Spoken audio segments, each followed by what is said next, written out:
All right, welcome everyone to this blustery day out on Echo Lake, and it is not exactly a lake right now. Glad to have you here. Today we're going to be doing some landscape photography of the snow and snowy conditions. We've had some really nice storms come through. You may have heard about the atmospheric rivers, and so now the entire area is just completely snowed in with historic amounts of snow. So that is a perfect situation for us to take advantage of some snow images. So I'm out here on the lake itself, and I think I've already found a good composition.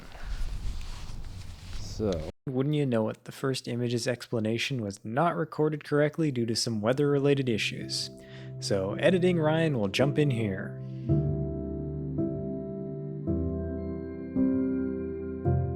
What drew my eye to this scene was the windswept patterns in the snow and ice. I decided black and white would probably work for this image as it was already basically monochrome to begin with, and it would allow me to create more contrast without it looking too unnatural. I tried my best to avoid cutting off the shapes at the edges, but a bit further to the right were footprints, which basically made a hard stop. I think if I were to retake this photo, I would try to remove the topmost portion, as I feel that although it provides some breathing room for the main pattern, it also adds some complexity that takes away from the main subject.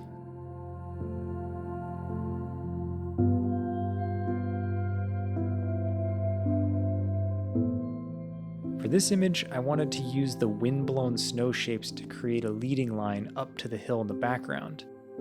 I think it was fairly successful and I like this image, but I do wish that I would have incorporated the rock outcropping to the left here as a background of interest instead of the hill with trees.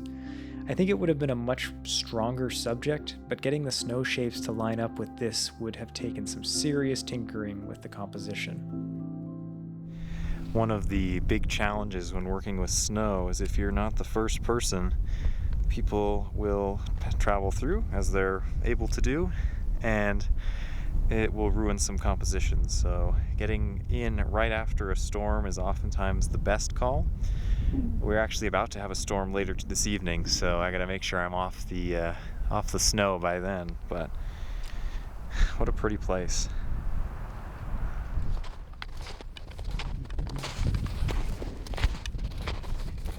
So the PCT actually comes through here, and comes through somewhere right up here. But it looks like someone really wanted to go straight up the hill.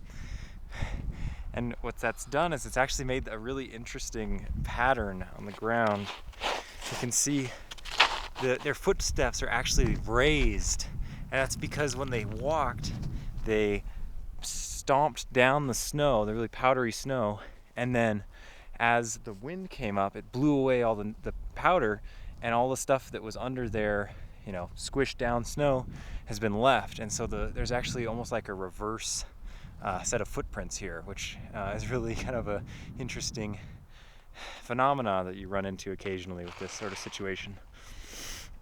And I think I want to get up and see a better shot of that peak there, and so I'm gonna try to get up there, and that probably means I've got to do basically what this other person did, just straight up the hill.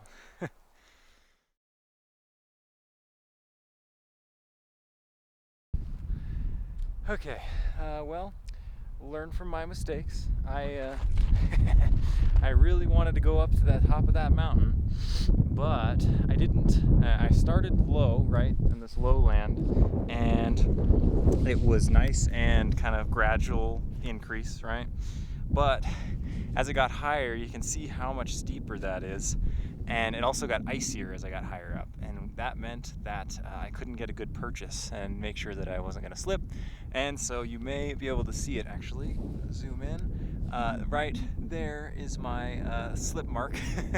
I had to slide the rest of the way down because I couldn't go up any higher for risk of getting myself into a predicament. So just if you do decide to do something like this, make sure your safety is your first concern.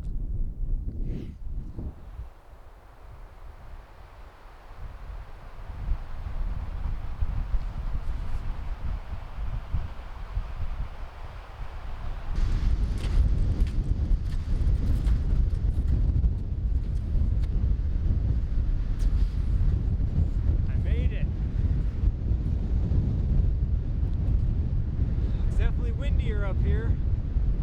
I think that's the storm blowing in, probably. See if we can't get some pictures from up here.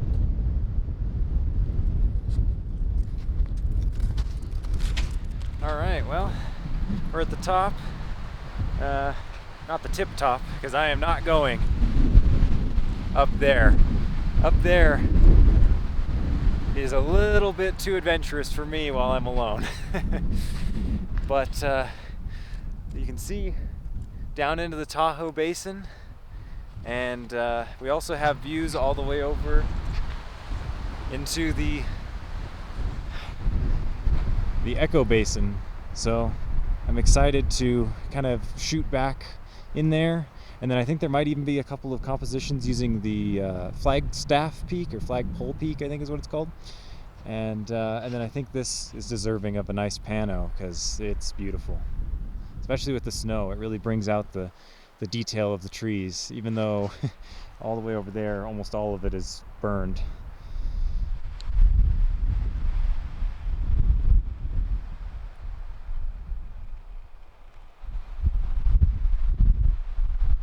I like the contrast of the snow and trees in this image, but it does lack a strong subject to draw the viewer's eye toward. Man, it's windy up here on the top of this mountain.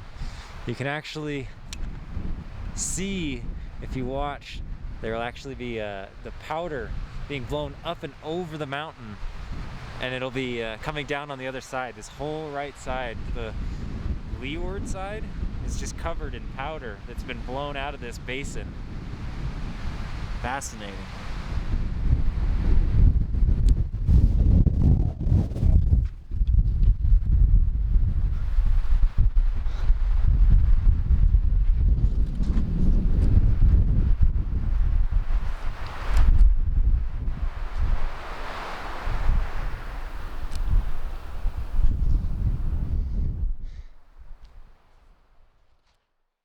Of trees, I might have been able to make a more minimalist image with the detailed mountains surrounded above and below by simple space.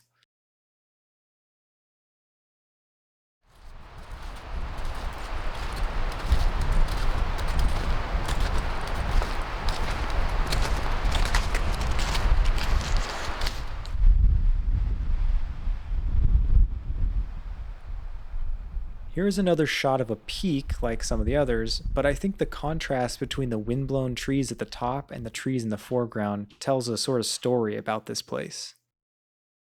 Alright, so I found what I think might be an interesting composition. I'm framing up that mountain off in the distance with these trees, and I think with those patterns on the side of the mountain it might look really cool. We're going to shoot it and see how it looks.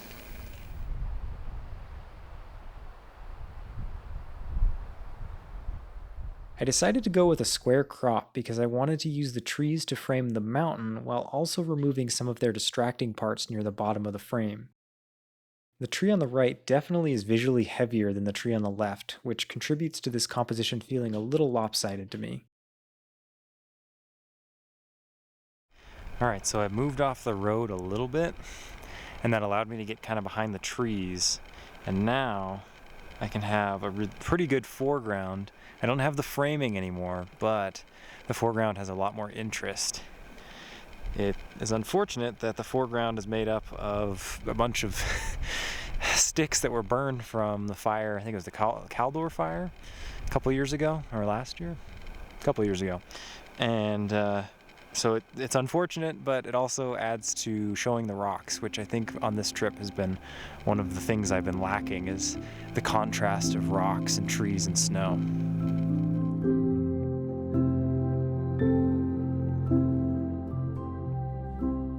The contrast of the rocks and trees against the snow make this image visually interesting to me, and I really like it. I do wish there was more contrast between the peak and sky to make it stand out more as the focal point, though.